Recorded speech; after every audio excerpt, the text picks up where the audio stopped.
This is really an evolving situation. Just a short while ago, Broadway here in First was a trouble spot, but as you can see, police have moved out the crowds. And these are foam projectiles that the police are firing on protesters. They leave behind this canister, and the protesters are taking them and throwing them back at police officers.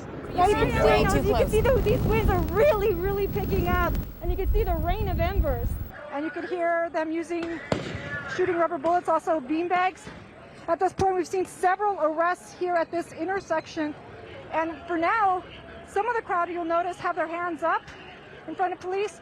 But as they're moving backwards, we're seeing items flying from behind them towards police. There goes a bottle. It's under all of the rubble. There are pockets like this one. I'm actually buried under about 5 feet of debris. And now that the 87th annual parade is over, the cleanup has begun. Perhaps the third try will be the charm, because the first two have been a bust. Hi, we're with Channel 2 and Channel 9. We want to talk to you about your pension. Mr. Cabazo. Grabé esto para comprobar que realmente hablo español, por si acaso que hay aquellos que tengan duda. Airports Embattled Assistant Police Chief Brian Walker resigned today, as well as Lieutenant on the force. Now, this came just hours before our investigation was set to air, one that detailed shocking allegations against top LAX police officials. Cristy Fajardo joins us now with the story that you will see only on 2. Cristy. Yeah, Pat and Jeff, this story is especially important because the LAX police force is responsible for protecting one of the world's busiest airports.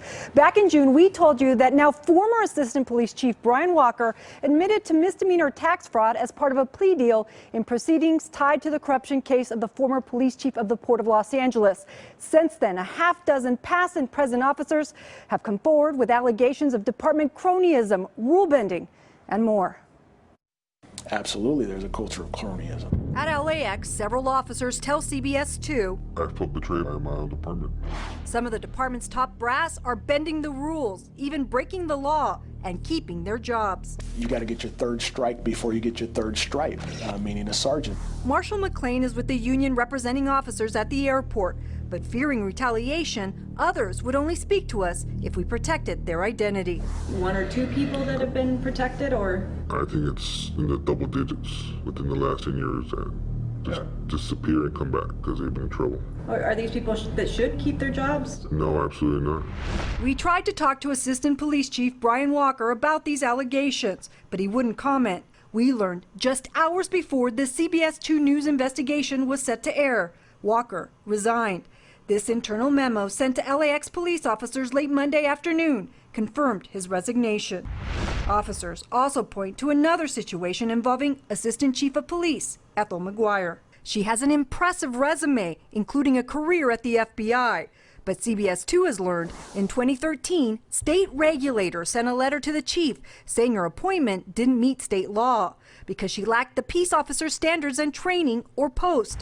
That's when officers we spoke to allege the department bent the rules again, changing her position to that of a manager, not a sworn officer. Having post-certification is not something that she has to have in order to have that position. Was it when she was hired? I'm sorry? Was it when she was hired in 2010? No, to the best of my knowledge, no. So we actually have a job listing from 2010 that shows, that clearly states all candidates must be post-certified. Oh, I don't know anything about that. This was the photo on McGuire's bio until we started asking questions. It has now been replaced by a picture of her in civilian clothing. I think that's unfair. Unfair because this former detective says the department was unwilling to make any accommodations for him after his ex-girlfriend accused him of domestic violence and got a restraining order that barred him from carrying a firearm. I love working for the department. I love working for him. My lawyer and I simply asked him if we could put me in a different section of the Los Angeles Airport Police. Maybe security, maybe traffic, where I didn't have to carry my weapon to do my job.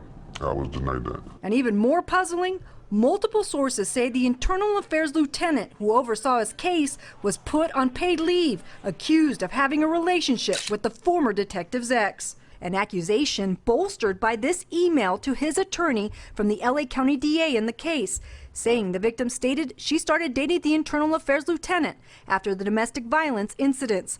They met during the Internal Affairs investigation. Myself and my attorney believe that he was coaching her through my trial. He says that cost him his job because he was convicted on a misdemeanor domestic violence charge. As for the internal affairs lieutenant, he also resigned hours before our investigation was set to air. In a statement, the department said it takes all allegations of misconduct seriously and has a process to investigate complaints. The statement also suggested the union was trumping up charges and filing complaints, later discredited by independent investigators. I felt betrayed by my own department.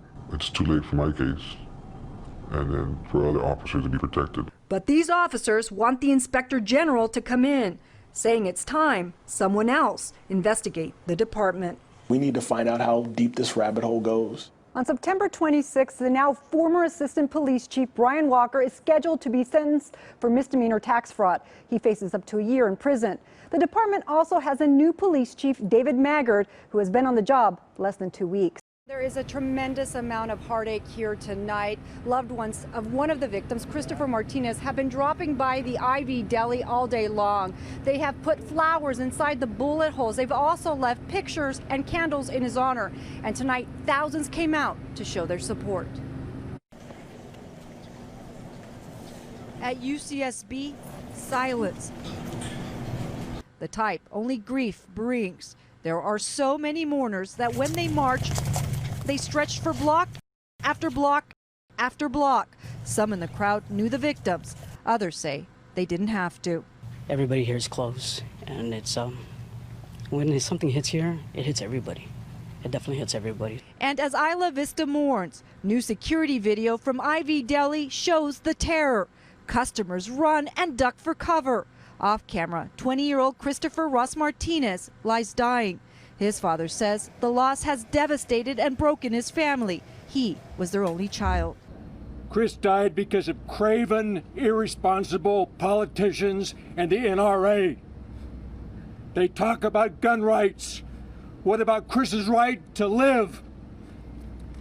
When will this insanity stop? This was Martinez at a much younger age, already showing his love of athletics. His father says he was an English major at UCSB with dreams of following his parents into law and graduating college after just 3 years. Our family has a message for every parent out there.